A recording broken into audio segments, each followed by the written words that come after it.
Hello, everyone, and welcome to this week's blog post. This is all over Section 5, which was Chapter 20 in our books, and it's all about technology and e-learning, which is what a time to talk about it, considering that's all we're doing right now. So first things first, just our prompt from my perspective as a teacher, kind of evaluate the impact of technology and the online teaching and learning environment have on our education system and kind of how digital and online platforms can facilitate student learning.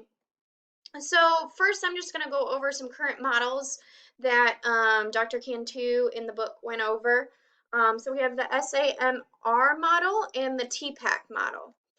So for the SAMR model, it's an acronym and it stands for substitution, augmentation, modification, and redefinition. So for substitution, that's when teachers use the computer to create printables that students can complete and hand in.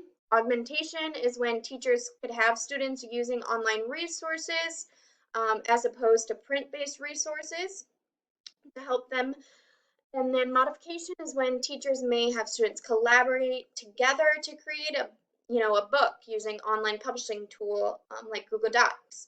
My school is all Google, and so we use Google Docs, Google Forms, Google Slides, Google Meets, all that good stuff.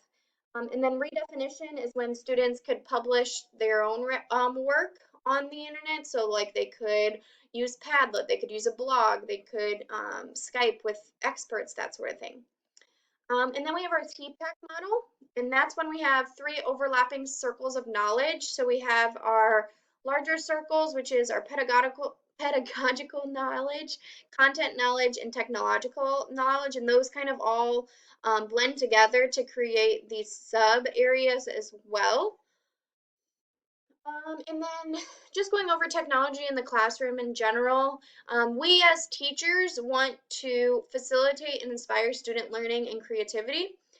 We want to design and develop digital learning experiences and assessments.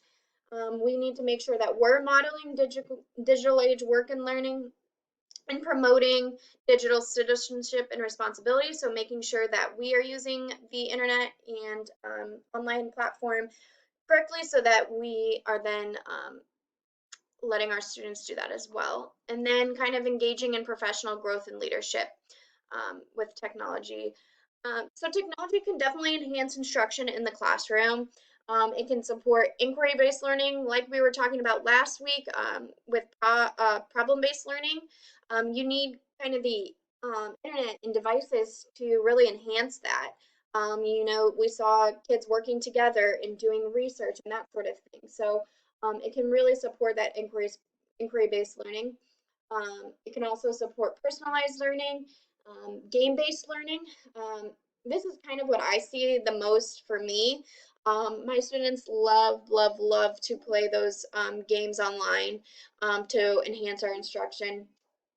Online learning, which is what we are doing right now.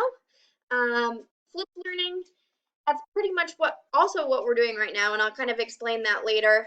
And then just all the devices that are readily available to us as teachers now, with iPads, Chromebooks, all of that sort of thing. Sorry if you hear my dog barking in the background. So now just kind of going over how it looks in my classroom. So first I'm going to talk about pre-COVID-19, and then I'm going to show you kind of what I'm doing right now. So before COVID-19, when we were teaching in the classroom, all of my students had their own Chromebooks, which was very nice and very handy, just so that we could then use those online resources. I definitely used their Chromes a lot to kind of enhance instruction after I gave direct instruction. So for math, we used IXL, Prodigy, Reflex. All of those are really good online resources.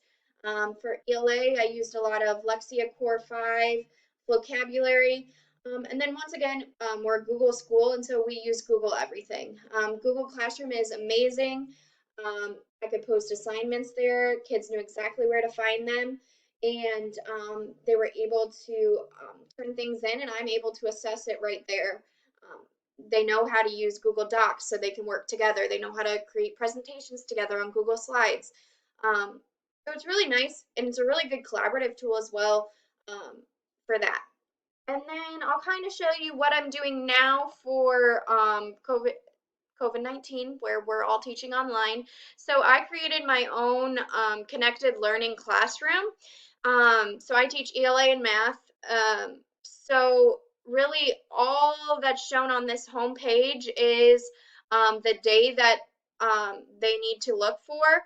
And then at the top, I have online resources, my email in case they need to get a hold of me. So today is April 27th, or April 20, yeah, April 27th. So I'll kind of show you what my kids have to do then. So they'll just come on April 27th, click on the link, and it'll pull up this Google slideshow. And it'll tell them exactly what they need to do for each class.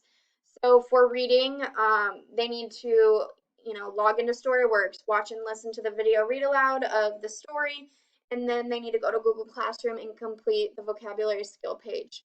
And then I've also linked in the read aloud for the day, and then they know that's what they need to do for reading. For writing, they answer this prompt in Google Classroom, and that's done for the day. And then for math, they need to do their reflex.